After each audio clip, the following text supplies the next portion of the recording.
आज के इस पिता पहचान क्लासेस में मैं लेके आई हूँ दिगंत भाग 2 क्लास 12 बिहार बोर्ड काव्य खंड में पाठ 6 तुमुल कोलाहल कलह में, जो जयशंकर प्रसाद की एक प्रमुख रचना है, जो कामायनी का एक अंश है। कामायनी जो है यह हिंदी मतलब जो आधुनिक युग है उसका श्रेष्ठतम महाकाव्य है। साथ ही साथ ये छायावाद के प्रमुख रचनाकार हैं, तो इसमें छायावाद का भी प्रतिनिधि एवं उत्कृष्ट रूप दिखाई पड़ता है। तो आज के इस क्लास में हम जानेंगे कवि परिचय, उसके बाद कविता परिचय और अंत में प्रश्न अभ्यास। और यह जो पाठ है तुमुल कोलाहल कलह में कामायनी के निर्वेद सर्ग से लिया गया है। कामायनी में कुल 15 सर्ग हैं, ठीक है। और यह किससे लिया गया है? निर्वेद सर्ग से, ठीक है। कामायनी काव्यकृति से संकलित आधुनिक हिंदी का श्रेष्ठतम महाकाव्य, चिंता से प्रारंभ होकर आनंद तक के इस महाकाव्य में मानव मन की विविध अंतर्वृत्तियों का क्रमिक उन्मिलन प्राप्त होता है। 15 जो है सर्ग देखिए, 15 का नाम दिया हुआ है चिंता, आशा, श्रद्धा, काम, वासना, लज्जा, कर्म, ईर्ष्या, ईड़ा, स्वप्न, संघर्ष, निर्वेद, दर्शन, रहस्य एवं आनंद। कुल 15 सर्ग। और ये तुमुल कोलाहल कलह में कौन सा सर्ग है? निर्वेद सर्ग। तो चलिए स्टार्ट करते हैं अपने क्लास को हम कवि परिचय से। जयशंकर प्रसाद, देख लीजिए यहाँ उनका पूरा परिचय दिया हुआ है एकदम स्पष्ट रूप से, और आपको ये आपके पाठ्य पुस्तक में ये प्राप्त हो जाएगी। इनका नाम जयशंकर प्रसाद, जन्म 1889, माघ शुक्ल द्वादशमी, संवत 1946, और निधन इनका 15 नवंबर 1937 में हुआ। इनका जन्म स्थान वाराणसी है। पिता देवी प्रसाद साहू, पितामह शिवरत्न साहू, जो सुरती तंबाकू बनाने के कारण सुंदनी साहू के नाम से विख्यात हुए। इनकी शिक्षा 8वीं तक संस्कृत, हिंदी, फारसी, उर्दू की शिक्षा घर पर नियुक्त शिक्षकों द्वारा। विशेष परिस्थिति 12 वर्ष की अवस्था में पितृविहीन, 2 वर्ष के बाद माता की मृत्यु, परिवार में गृह कलह की स्थिति, ज्येष्ठ भ्राता शंभु रतन की मृत्यु से संकट की स्थिति उत्पन्न, सभी उत्तरदायित्व प्रसाद जी के कंधों पर आना। यह इनके जीवन की एक विशेष परिस्थिति है जिसका जिक्र यहाँ किया गया। और क्या कहते हैं, इनकी जो रचनाएं हैं वह आपके कलाघर उपनाम से ब्रज भाषा में सवैयों की रचना, प्रसाद की प्रेरणा से उनके भांजे अंबिका प्रसाद ने इंदु का प्रकाशन, ठीक है, 1909 में प्रारंभ किया। कालक्रम के अनुसार चित्राधार प्रथम संग्रह, जिसमें कविता, कहानी, नाटक आदि रचनाएं संकलित है। काव्य संकलन में यह प्रकाशन वर्ष के साथ दिया हुआ है। झरना, आंसू, लहर और अतुकांत रचनाएं जो हैं महाराणा का महत्व, करुणालय, प्रेम पथिक, प्रबंध काव्य में कामायनी जो सबसे प्रसिद्ध और प्रमुख काव्य है इनका। नाटक कल्याणी परिणय, प्रायश्चित, राजश्री, विशाख, कामना, जन्मेजय का नागयज्ञ, स्कंदगुप्त, एक घूंट, चंद्रगुप्त, ध्रुव स्वामिनी जो कि ऐतिहासिक नाटक है ये सब। कथा संग्रह में छाया, प्रतिध्वनि, इंद्रजाल, उपन्यास, कंकाल, तितली, इरावती, और इरावती जो कि अपूर्ण थी 1940 में। ये हिंदी आधुनिक हिंदी की स्वच्छंद काव्य धारा के अंतर्गत छायावादी काव्य प्रवाह के प्रवर्तकों में जयशंकर प्रसाद थे। और ये छायावाद हिंदी की आधुनिक कविता में स्वच्छंदतावाद के ही एक विशिष्ट रूप को कहते हैं। छायावाद के 4 प्रमुख स्तंभ हैं, जिनमें हमारे जयशंकर प्रसाद जी भी एक हैं। सूर्यकांत त्रिपाठी निराला, सुमित्रानंदन पंत, महादेवी वर्मा और हमारे जयशंकर प्रसाद जी। तो यहाँ उनका पूरा परिचय आपको प्राप्त हुआ, उनकी प्रमुख रचनाओं के बारे में आपने जाना। अब चलिए हम कविता के माध्यम से देख ले इसमें कौन सी बात यहाँ पर विशेष रूप से बताई गई है। हमने तो यह जान ही लिया कि यह जो कविता है उनकी एक प्रमुख रचना, जो श्रेष्ठतम महाकाव्य है आधुनिक हिंदी का, खड़ी बोली का, नहीं, और उसी से यह सर्ग सर्ग संकलित है, यह कविता संकलित है। और इसमें कश्मीरी शैव दर्शन की पृष्ठभूमि में इस काव्य में कवि ने जीवन दृष्टिकोण के बहुत प्रभावशाली रूप को व्यक्त किया है। स्वभावतः कामायनी में आधुनिक मानव सभ्यता की मार्मिक समीक्षा भी हो पाई है, क्योंकि इसमें जो 15 सर्ग हैं यह उत्तरोत्तर मानव सभ्यता के विकास की कहानी है। मन, श्रद्धा और ईरा के माध्यम से, जो मनु, श्रद्धा और ईरा के माध्यम से इन्होंने पूरा रूप वर्णित किया है। मनु मन के प्रतीक है, श्रद्धा हृदय की प्रतीक है और ईरा बुद्धि की। तो और ये जो कामायनी के लिए जो प्रस्तुत अंश है, इसमें नायिका श्रद्धा, जो स्वयं वस्तुतः कामायनी है, आत्मगान प्रस्तुत करती है। इस गान में श्रद्धा, जो वस्तुतः विश्वासपूर्ण आस्तिक बुद्धि है, जिसके द्वारा विकासगामी ज्ञान एवं आत्मबोध प्राप्त हो पाता है, विनम्र स्वाभिमान से भरे स्वर में अपना परिचय देती है, अपने सत्ता सार का व्याख्यान भी करती है।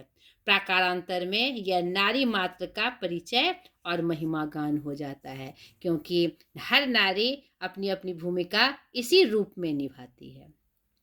एक कथा प्रसंग आती है इस कामायनी के माध्यम से ही कि मनु और श्रद्धा की शादी हो जाती है। उन्हें संतान में एक पुत्र रत्न की प्राप्ति होती है, और जब पुत्र रत्न की प्राप्ति होती है तो मनु और श्रद्धा में जो प्रेम की लहर थी वह 3 भाग में बढ़ जाता है। कहने का तात्पर्य है, जितना पुत्र होने से पहले श्रद्धा मनु को समय देती थी, उनका ख्याल रखती थी, उतना नहीं रख पाती थी।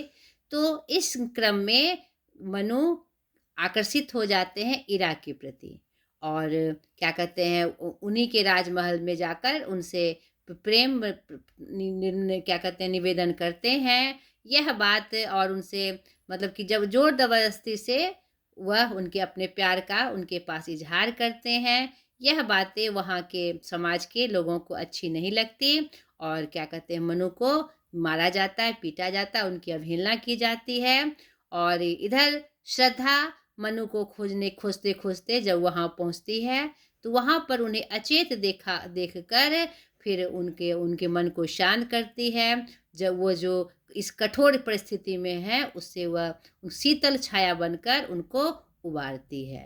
तो यहाँ पर यह भी स्पष्ट किया गया है कि नारी एक ऐसा रूप है जो हर परिस्थिति में या और किसी भी परिस्थिति में वह क्या कहते हैं मानव को, और क्या कहते हैं मनुष्य को, पुरुष को एक शांति और क्या कहते हैं एक आत्मबल प्रदान करती है।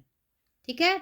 और ये श्रद्धा के रूप में यह जो बात आई थी, यह अभी मैंने तुरंत बताया कि ये बाद में नारी की महिमा का रूप साबित हुई, क्योंकि नारी भी इसी प्रकार से पुरुष जीवन में अपनी भूमिका निभाती है, पूरे जीवन भर यही भूमिका निभाती है। तो चलिए कविता के माध्यम से हम देखें जो आत्मगान श्रद्धा कर रही है मनु को कि मैं इस तरह से हूँ, यह वास्तव में स्त्री का ही एक महिमा गान है और एक शुभ वर्णन है। तो चलिए कविता की पंक्ति के माध्यम से इसे हम देखें।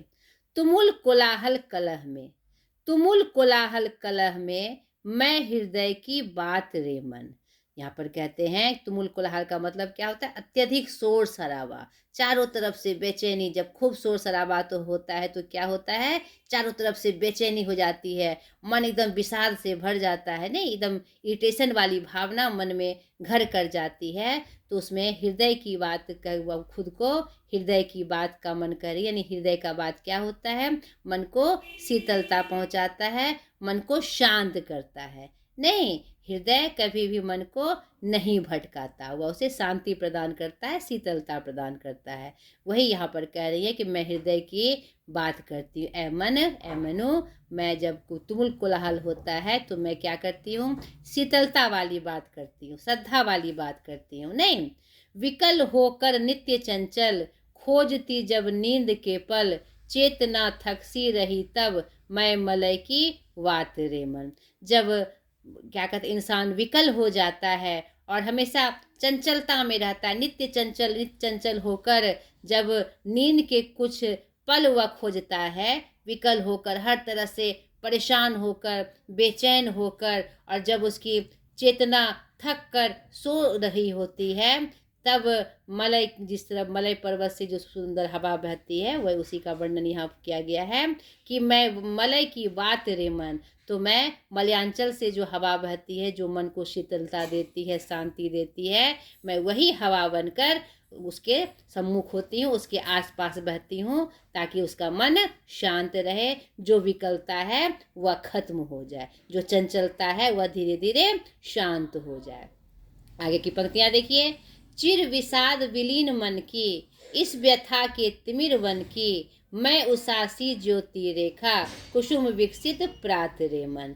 जब मतलब चिर विषाद यानी गहरे, हमेशा खत्म ना होने वाले विषाद का समय हो जाता है, विषाद से, दुख से, कष्ट से, जो कभी खत्म नहीं होने वाला जो दुख है, उसमें जब मन विलीन हो जाता है, तो इस दुख के मतलब अंधकार वाले वन में, दुख के इस अंधकार वाले वन में मैं उषा की ज्योति बनकर आती हूँ। सुबह की उषा काल किसे कहते हैं? उषा किसे कहते हैं? सुबह के काल को नहीं, जब सूर्योदय होता है, सूर्योदय के समय के काल को उषा काल कहते हैं। तो उस अंधेरे के में, उस दुख के अंधेरे वन में मैं सुबह की किरण बनकर आती हूँ, और कुसुम विकसित यानी चारों तरफ फूल खिले हुए रहते हैं, वैसा सुबह बनकर मैं, उस सुबह बनकर मैं प्रस्तुत होती हूँ, ताकि जो मन का जो अंधेरा है, जो दुख है, वह खत्म हो जाए। मैं इस रूप में उनके सामने उपस्थित होती हूँ। कालांतर से, बहुत समय से ऐसा ही मैं करते आई हूँ।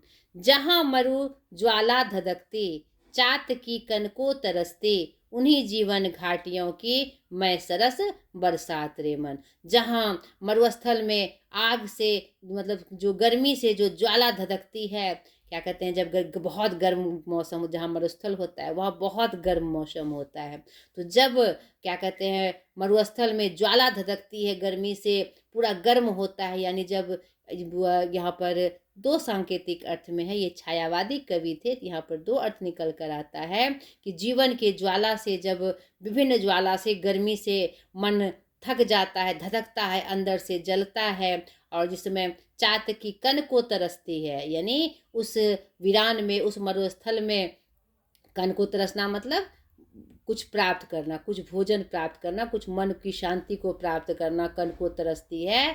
और उन्हीं जीवन घाटियों की मैं सरस बरसात रे मन। तो उस वैसे वीरान वाले घाटी में, उस धधकती वाले घाटी में मैं मतलब रस बरसाने वाली बरसात का काम करती हूँ, और मन को ठंडक पहुँचाती हूँ। उस ज्वाला से धधकते हुए मन को मैं क्या करती हूँ? ठंडक पहुँचाती हूँ। पवन की प्राचीर में रुक, जला जीवन जा रहा झुक, इस झुलसते विश्ववन की मैं कुसुम ऋतु रात रे मन। मतलब ये जो पवन की, जो मतलब पवन जो ऊंचे चार दीवारी के बीच में जो रुकी हुई है, और जहाँ जीवन को जलाकर मतलब जा रहा, मतलब कि झुक रहा है ये जो जीवन हमारा, उसके ऊंचे चार दीवारी के रूप में इस झुलसते विश्व मन की, और इस झुलसते विश्व के मन के लिए मैं क्या हूँ? कुसुम ऋतु हूँ, यानी बसंत ऋतु हूँ मैं। कुसुम ऋतु किसे कहा गया है? जहाँ जब चारों तरफ फूल खिलते हैं, बसंत ऋतु को कहा गया है। तो मैं कुसुम ऋतु, क्या रात जैसा, जैसा बसंत ऋतु का रात होता है, बहुत ही शीतलता प्रदान करने वाला, चारों तरफ खुशबू बिखेर कर मन को मतलब आह्लादित करने वाला, मैं वैसा ही बनकर सामने उपस्थित होती हूँ। ठीक है। चिर निराशा निर्धर से, प्रतीक्षादित अश्रु सर से, मधुप मुखर मरंद मुकुलित, मैं सजल जल जात रे मन। अंतिम की पंक्तियां।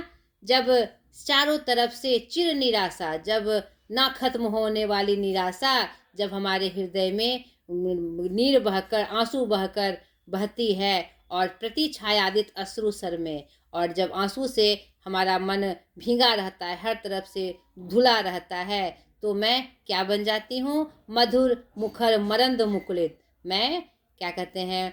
अमृत की तरह नहीं, एक मीठे शहद की तरह मुकुलित होकर फूलों से रस खींचकर भंवरा बनकर मैं क्या कहते फूलों से क्या कहते मधु को खींचकर मुकुलित फूलों से खींचकर मैं उनके लिए एकदम सजल जल जात रे मन, उसके लिए मैं क्या बन जाती हूँ, जल से भरा हुआ, यानी कि ठंडक पहुँचाने वाला, शीतलता पहुँचाने वाला, क्या कहते हैं उस अश्रु से छुटकारा दिलाने वाला मैं रूप धारण कर लेती हूँ। नहीं, मैं सजल जल जात रे मन, मैं जल बनकर सजल बनकर उनके सामने एक संबल बनकर वहाँ पर मैं उनके सामने प्रस्तुत हो जाती हूँ। जब चारों तरफ से निराशा ही नज़र आती है, आंसू ही नज़र आते हैं, तो उस आंसू की प्रतिछाया के रूप में मैं वह भंवरा बन जाती हूँ, जहाँ वो जो मुकुलित फूलों से खुशबू थी क्या कहते हैं मधु लेकर उसे क्या कहते हैं आह्लादित करते हैं, उसे प्रसन्न करते हैं, उसके चिर निराशा को आशा में बदलते हैं। ठीक है, तो यहाँ पर श्रद्धा आत्मगान करके जो नारियों का जो सम्मान है उसे यहाँ दिखाती है, और हृदय की बात बताते हुए हृदय कैसे हमारे जीवन में भूमिका निभाता है, उसी रूप में श्रद्धा यहाँ भूमिका निभा रही है मनु के लिए। और अब अगर इसे दूसरे अर्थ में समझे तो यहाँ पर नारियों का यही महिमामय रूप है जो पुरुषों के जीवन में इस भूमिका को निभाह कर उसे शांति पहुँचाती है, शीतलता पहुँचाती है। ठीक है, तो ये कविता मुझे आशा है कि आपको अच्छे से इसका भावार्थ आपको समझ में आया होगा, और इसकी विषय वस्तु जो कवि यहाँ वर्णित कर रहे हैं वह भी आपको समझ में आया होगा। अब चलिए प्रश्न अभ्यास के माध्यम से हम देख लें कि इसमें कौन सी विषय वस्तु यहाँ पर आई है। पहला, हृदय की बात का क्या कार्य है। यहाँ पर आपने कविता की पंक्ति में देखा कि हृदय की बात, यानी जब इंसान तुमुल चारों तरफ से कोलाहल में कलह में पड़ जाता है तो मैं क्या बन के आती हूँ, हृदय की बात। हृदय जो होती है शीतलता प्रदान करती है, हमेशा से मनुष्य को सही रूप का दर्शन कराती है, और क्या जो कठोरता है, जीवन की कठोरता है, उसको शीतलता में बदलकर उसे सही राह पे लाती है, उसके भटकाव को कम करती है। इसी का चित्रांकन इसमें किया गया है कि मैं हृदय की बात बनकर उस समय प्रस्तुत होती हूँ।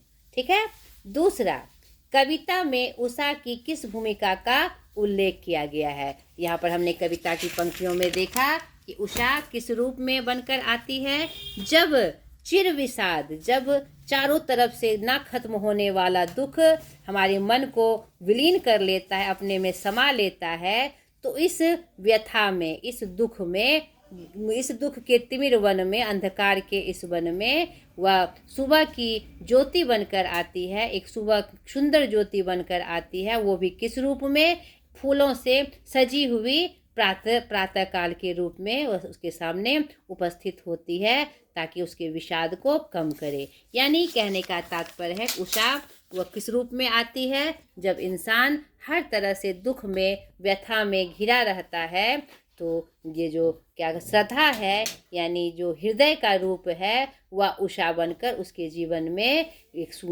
अंधकार में प्रकाश की किरण लेकर आती है, एक आशा लेकर आती है कि अभी कुछ भी खत्म नहीं हुआ। उस भटकाव को, उस अंधेरे को दूर करने का काम करती है। ठीक है, चातकी किसके लिए तरसती है। प्रस्तुत पंक्ति में हमने देखा कि जब दुख की छाया एकदम हमें जलाने को तैयार होती है, चारों तरफ मरुस्थल ही नजर आते हैं, यानी ये मैंने आपको बताया कि ये छायावादी कवि हैं, तो वहाँ पर पंक्तियाँ कुछ और होती है, संकेत कुछ और होते हैं। यानी जब कहीं से कोई रास्ता नहीं दिखाई पड़ता और ऊपर से तपती गर्मी हमें झुलसाती है, दुख की गर्मी जब हमें झुलसाती है, और जिस समय चातकी कण को तरसती है, यानी अन्न के एक दाने के लिए तरसती है, उस समय जो श्रद्धा है, यानी जो स्त्री है, वह क्या करती है, सरस बनकर बरसात के रूप में उस धधकते ज्वाला में, उस धधकते दुख में बरसात बनकर, सरस बरसात बनकर सब वहाँ पर बरसती है और सबको शीतलता और प्रदान करती है, और जो चाहिए वह उसी रूप में उसके सामने प्रस्तुत होती है। ठीक है, चौथा है बरसात को सरस कहने का क्या अभिप्राय है। बरसात सरस कहने का अभिप्राय यह है कि गर्मी के बाद, जब तपती गर्मी के बाद बरसात आती है तो तपती गर्मी में सब जल के लिए तरसते हैं और क्या कर धरती का हर एक कोना को सबसे ज़्यादा आवश्यकता किसकी होती है, जल की होती है। तो जल उस समय रस बनकर क्या कहते हैं बरसने को कौन तैयार होती है, बरसात होती है। यानी बरसात उस जल को जो सबसे आवश्यक है उस समय के लिए जब बरसती है तो वह सबके लिए जीवन रस के रूप में होती है, इसीलिए उसे सरस कहा गया है। यानी सरस यानी जीवन का रस, एक शीतलता प्रदान करना, ठंडक प्रदान करना। जब विपरीत परिस्थिति आती है, जब गर्मी से, चाहे वो किसी भी प्रकार की गर्मी हो, तो बरसात वहाँ किसका संकेत है, उसके लिए यानी जीवन का संकेत है। सरस यानी जो वह चाहता है वैसा रस, सरल रस, ठीक है, सीधा रस जो उसे चाहिए। पांचवा, काव्य सौंदर्य स्पष्ट करे। पवन की प्राचीर में रुक, जला जीवन जा रहा झुक, इस झुलसते विश्ववन की मैं कुसुम ऋतु रात रे मन।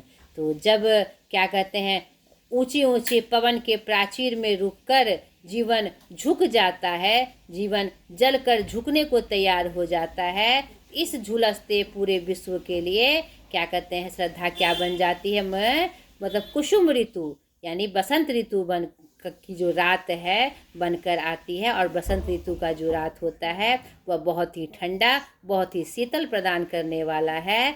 यानी इस चार दीवारी में, प्राचीर मीन्स क्या होता है, चार दीवारी, ऊंची चार दीवारी। तो ऊंची चार दीवारी में ऐसी चार दीवारी जो बहुत ऊंची है, जो हमारे उस पार से बहुत दूर है, नहीं पहुंच से बहुत दूर है, उसमें जब रुक कर जीवन जलकर झुक जाता है तो उस समय क्या कहते हैं कुसुम की ऋतु यानी बसंत ऋतु बनकर, बसंत ऋतु की रात बनकर मैं शीतलता प्रदान करती हूँ, ठंडक प्रदान करती हूँ और उसे अब उसके जीवन को जो जला हुआ रूप है उसे सही दिशा में, उसे ठंडक पहुंचाकर उसे फिर आत्म प्रेरित करती हूँ। यह जीवन जीना है और अच्छे से जीना है, ठीक है।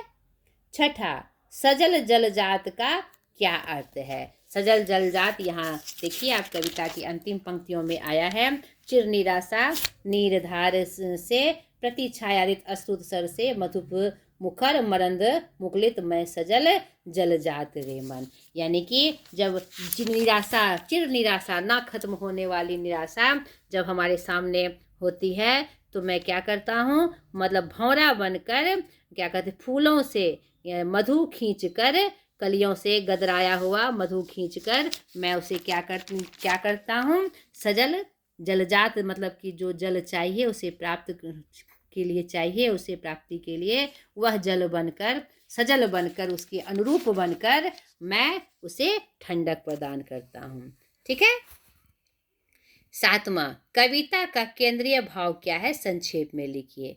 यह जो प्रस्तुत कविता है तुमुल कोलाहल कलह में, यहाँ पर यह कामायनी का एक अंश है जो निर्वेद भाग से सर्ग से लिया गया है। इस कविता में जब यह संकेत रूप में यह है कि जब मन भटकता है हमारा तो उस समय हृदय उसे सही राह पर लाने की कोशिश करती है। जब वह भटकाव में क्या कहते हैं जीवन के निरंतर कष्ट में, दुख में हताश हो जाता है, हर तरह से निराश हो जाता है, तो हृदय उसे समझाकर उसे सही रास्ते पे लाता है और उसे जीवन जीने की प्रेरणा देता है। तो यहाँ पर क्या कहते हैं मनो मन के रूप में सांकेतिक हैं और श्रद्धा हृदय के रूप में और इड़ा बुद्धि के रूप में। तो यह जो कविता है सदा द्वारा आत्मगान के रूप में यहाँ प्रस्तुत है, नहीं। और यह एक नारी की जो भूमिका होती है पुरुष के जीवन में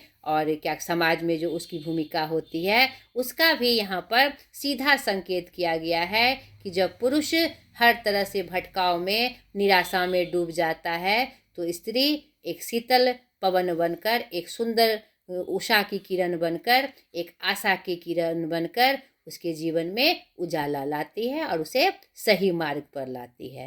तो यह इस कविता का भी केंद्रीय भाव यही है, जिसमें सांकेतिक अर्थ में मनु, श्रद्धा और ईरा की चर्चा की गई है, जो कि मन, हृदय और बुद्धि का प्रतीक है।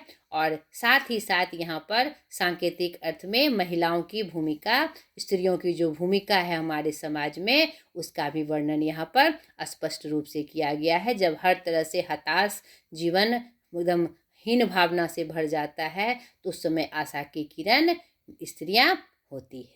ठीक है। 8वां, कविता में विषाद और व्यथा का उल्लेख है, यह किस कारण से है? अपनी कल्पना से उत्तर दीजिए। तो यहाँ पर आप कविता की पंक्तियों में आपने देखा है, यहाँ पर तीसरा जो आपका स्टेंजा है, चिर विषाद विलीन मन की, इस व्यथा के तिमिर वन की, मैं उषा से ज्योति रेखा, कुसुम विकसित प्रात रे मन।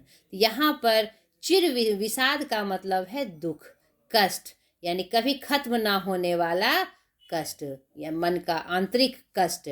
और व्यथा दुख की कहानी, यानी ये कि विषाद मतलब जो कष्ट हो रहा है, जो संकट आता है हमारे अंदर, और व्यथा जो होता है मन का दुख का प्रतीक है। नहीं, यहाँ जो जीवन भर का जो चिर विषाद, जो मन में जो संकट है, कष्ट है, यहाँ पर उसका अर्थ संकेत के रूप में आया है। और व्यथा मन की व्यथा, इस दुख में जो मन की मतलब स्थिति है, जो हालत है, जो रूप हो गया है, हर तरह से जर्जर, हर तरह से आशा विहीन, उसका संकेत यहाँ पर दिया गया है। उस परिस्थिति में क्या स्त्रियां क्या होती है, हृदय क्या होती है? एक उषा की किरण होती है, जो कि फूलों से सजकर आती है, और उस विषाद की स्थिति में भी, उस व्यथा की स्थिति में भी उसके मन को ठंडक पहुंचाकर एक नया मार्ग दिखाती है, और जीवन का एक नया रूप प्रदर्शित करती है।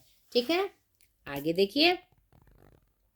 यह श्रद्धा का गीत है, जो नारी मात्र का गीत कहा जा सकता है। सामान्य जीवन में नारियों की जो भूमिका है, उसे देखते हुए यह कहा जा सकता है कि कविता में कही गई बातें उस पर घटित होती है। विचार कीजिए, और गृहस्थ जीवन में नारी के क्या कहते हैं, जो अवदान हैं, आधार हैं, वह इस छोटा सा निबंध लिखिए। बिल्कुल सही बात। यह जो श्रद्धा का गीत है, जो नारी के रूप में है, यहाँ पर सांकेतिक अर्थ में आई है, और यह नारी मात्र का गीत निश्चित रूप से कहा जा सकता है। सामान्य जीवन में नारियों की यही भूमिका होती है हमारे समाज में पुरुषों के प्रति।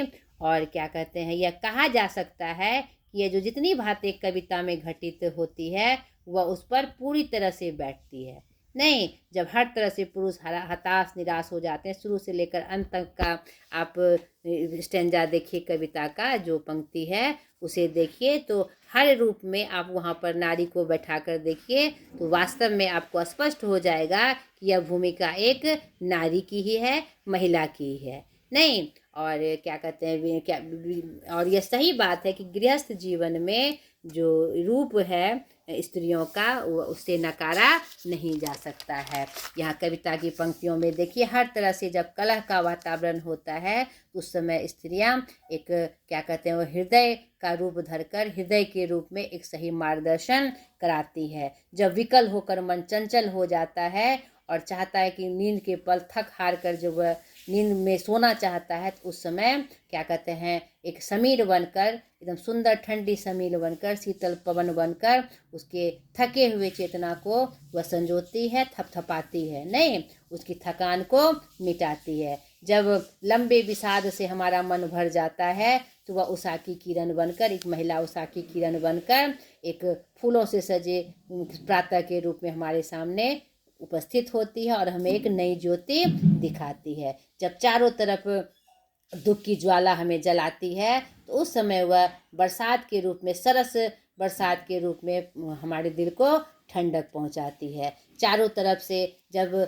दुख की घड़ी या समस्याएं बड़े बड़े चारदीवारी के रूप में हमारे सामने होती है, तो उस परिस्थिति में भी वह एक कुसुम ऋतु बनकर, एक बसंत ऋतु बनकर हमारे जीवन में हरियाली प्रदान करती है, और हरियाली लाकर एक नया मार्गदर्शन करती है। नहीं, हर तरह से जब हम निराश हो जाते हैं, आंसुओं के सागर में डूब जाते हैं, तो वह मीठा शहद के रूप में हमारे जीवन में आकर हमारे जीवन में उचित स्थान हमें प्रदान करती है और क्या कहते हैं, एक सही मार्ग से भटकाव से हमें रोकती है। नहीं तो पूरी कविता में जो रूप आई है उसमें सब जो भूमिका यहाँ पर श्रद्धा की हो रही है वह नारी मात्र के संकेत में स्पष्ट रूप से दिखाई पड़ती है कि यह नारियों का ही वास्तविक रूप है। नहीं, आगे देखिए, इस कविता में स्त्री को प्रेम और सौंदर्य का स्रोत बताया गया है। आप अपने पारिवारिक जीवन के अनुभवों के आधार पर इस कथन की परीक्षा कीजिए। बिल्कुल, यह बात बिल्कुल सही है। इस कविता में स्त्री और प्रेम और सौंदर्य का स्रोत बताया गया है। हम परिवार में भी देखते हैं कि परिवार में जो स्त्रियों की भूमिका होती है, माँ के रूप में, बहन के रूप में, बेटी के रूप में, पत्नी के रूप में, या जिस रूप में भी आप स्त्री की भूमिका देख लीजिए, वह आपको प्रेम और सौंदर्य से भरी होंगी। नहीं, कोई भी परिस्थिति हो जाए तो वह प्रेम से हमें समझाती हुई नज़र आती हैं और सौंदर्य का वह प्रतीक और रूप तो है ही। यह बात भी बिल्कुल स्पष्ट है। कविता के आसपास कुछ एक्टिविटीज़ हैं जो आपको करने हैं, जिसमें आपको सलाह दी गई है। आप उसको ज़रूर पूरा करें ताकि इस विषय वस्तु में आपको और भी जानकारी प्राप्त हो सके। भाषा की बात ग्रामर पोर्शन में हम देख लें। पठित कविता के संदर्भ में प्रसाद की काव्य भाषा पर टिप्पणी लिखिए। तो पठित कविता के संदर्भ में यह स्पष्ट रूप से दिखाई पड़ता है कि जो भी जिस विषय वस्तु की वो चर्चा कर रहे हैं उसकी काव्य भाषा बहुत ही आकर्षक है और वे छायावादी कवि हैं। तो छायावादी रूप में जो रहस्य का वह उद्घाटन करते हैं वह अपने आप में क्या है, बहुत ही अनुपम है। और उनकी काव्य भाषा क्या कहते हैं, सुंदर तरीके से सजी हुई, तुकबंद और अपने क्या कहते विषय वस्तु को क्या कहते प्रदर्शित करते हुए सुंदर रूपों में बुनी हुई यह कविता है। और यहाँ पर बहुत ही सुंदर रूप से उन्होंने ऐतिहासिक कथा का धार्मिक कथा से जोड़ते हुए जो मानव का जो उत्तरोत्तर रूप है उसका उनका उन्होंने बहुत सुंदर से वर्णन किया है। और उनकी जो भाषा है अपने आप में बहुत ही सुदृढ़ और आकर्षक है। दूसरा, कविता से रूपक अलंकार के उदाहरण चुने। रूपक अलंकार का अर्थालंकार का एक भेद है। रूपक अलंकार क्या होता है, यानी वस्तु को उसी रूप में बता देना। यहाँ पर बहुत सारे रूपक अलंकार का उदाहरण आपको यहाँ दिख जाएगा। यहाँ देखिए, चिर विषाद, नहीं तिमिर वन, नहीं, ये सब क्या है, हमारा रूपक अलंकार का उदाहरण है। यानी जैसा नहीं वही बन जाना, ठीक है। बरसात के जैसा नहीं, बरसात ही बन जाना। सरस बरसात, कुसुम ऋतु रात, है ना, ये सब आपका क्या है, रूपक अलंकार के उदाहरण है, ठीक है। सजल जलजात, ये सब आपके रूपक अलंकार के उदाहरण हैं। तीसरा है, निम्नलिखित शब्दों से विशेषण बनाए। कुसुम, क्या होगा इसका, कुसुमित, नहीं, हृदय, हार्दिक, व्यथा, व्यथित, बरसात, बरसाती। आपको विशेषण बनाना है जो संज्ञा या सर्वनाम की विशेषता बतलाए, ठीक है। विश्व, वैश्विक, ठीक है। दिन, दैनिक, रेखा, रैखिक, ठीक है, या रेखीय, दोनों हो जाएगा। यहाँ पर आपका व्याकरण पोर्शन भी समाप्त हुआ। आशा करती हूँ यह इस पाठ का भावार्थ और प्रश्न अभ्यास आपको अच्छे से समझ में आया होगा। आप इस कविता के भावार्थ को अपने शब्दों में अच्छे से लिखिएगा। उसके बाद एक एक करके आपको प्रश्न अभ्यास बनाना है। कोई दिक्कत आए तो मुझे कमेंट कर ज़रूर बताइए। इस संदर्भ में अगर और कुछ जानकारी आपको चाहिए तो मुझे कमेंट कर ज़रूर बताइए। और आने वाले कमिंग एग्ज़ाम के लिए आपको बहुत बहुत शुभकामनाएं। मन से पढ़ाई करिए। बाय।